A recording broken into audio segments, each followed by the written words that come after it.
I never liked when people describe games in association with another game. To me, it's taking the easy way out rather than finding some other describing characteristics. But when it comes to Blossom Tales, it's a Zelda game. A wonderful one, actually. And I don't mean that the game is just similar. I mean, if you slap a Zelda title on there, it would play just like one. Think of a Zelda game and its defining features. Items? Check. Dungeons? Check. Heart pieces? Check. I could probably go on for another 5 minutes, but I think you get the point.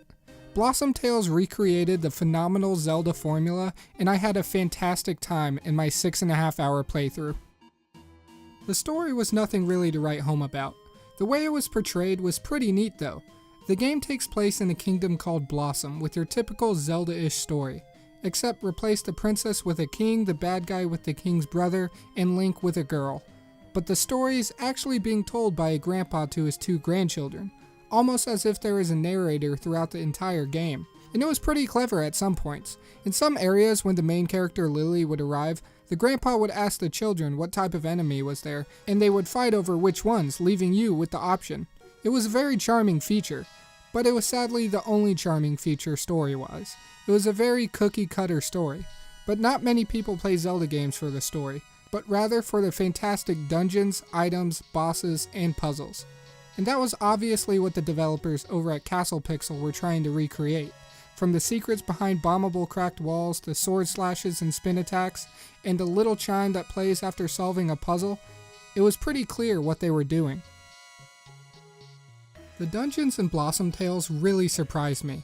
They were by far the best part of the game. One because of the design, but also the length. There are sadly only 4 dungeons in the game rather than a Link to the Past 11, which the developers were obviously trying to model their game after. Hence the very clever title to this video. When the game only consists of 4 dungeons and can be completed in such a short amount of time, I was happy to see that the dungeons were a little more complex because they are my favorite part of every Zelda game. Each one was filled with a mini-boss, an item, and a dungeon boss, along with your typical things that can be found in any Zelda dungeon. While I did have fun with the puzzles, they did tend to get very repetitive. Throughout the game you will run across the same 3 puzzles for you to solve. One where you push blocks to certain spaces, one that makes you walk a certain trail without walking over your previous steps, and my least favorite, one where you run across platforms that fall behind you.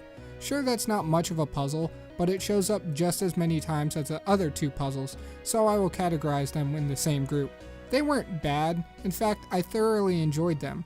It was just annoying when I would run into the next room and find myself solving the 3rd one in the same dungeon. Beyond this gripe, I can't really find another negative in the dungeons. One thing I did love about them was how each one felt split into 2 different sections. The first half usually consisted of puzzles that didn't involve the use of many items, often feeling like there was a lot more combat in these sections. Then after finishing the first half of the dungeon, you'll run across a mini-boss, which most of the time wasn't too difficult and added a little variety to the dungeon rather than just running from puzzle room to puzzle room. Then after defeating the mini-boss, you are rewarded with a new item to use. Now most of the second half of the dungeon is centered around that new shiny item you were just rewarded with.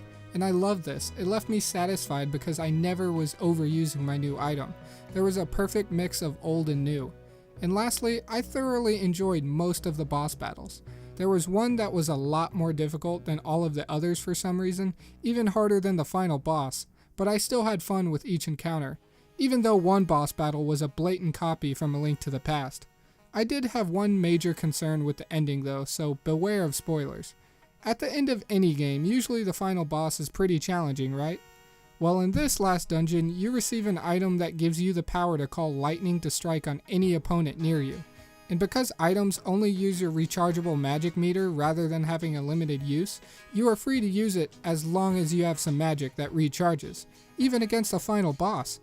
You can probably already see where I'm going with this. The final boss was so easy because I was able to just abuse my lightning strikes until he was defeated. Didn't matter where I was at and it took 0 skill. I just pressed a button and he took damage. It was easier than getting upvotes on the gaming subreddit by posting something bad about EA. I was extremely disappointed in the final boss because I had enjoyed so much of the game. The ending just left me saying, that was it? If you are looking for more of a challenge, try to defeat the end boss without using that item. Now I'm not going to discredit Blossom Tales because of maybe just a 5 or 10 minute section. Castle Pixel's goal was obviously to recreate what 2D Zelda games have done over many years of their existence, and they accomplished that feat. I had a wonderful time exploring, finding secrets, using my items, and solving puzzles.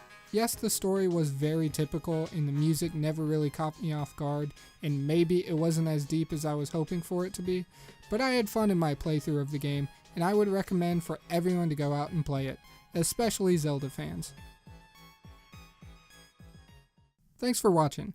If you liked the video, then make sure to subscribe for some more content, and as always, make sure to let me know your comments on the game in the comment section below. I'll see you next time.